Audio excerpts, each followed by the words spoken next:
Next, I'm going to show you how to put on the polar heart rate monitor with an individual who might not be able to lift up their own shirt or assist you as much.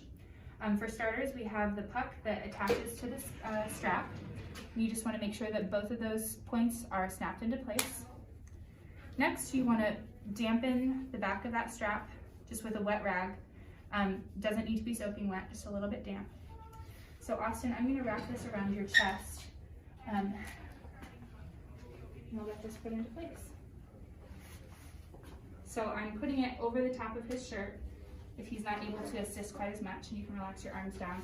And then we can just pull his shirt up and around that strap.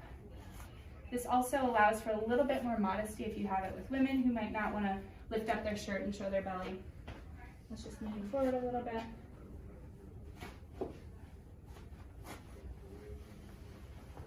And I'm just making sure that shirt is pulled all the way around, and then I'll check the position of that strap and make sure it's nice and centered.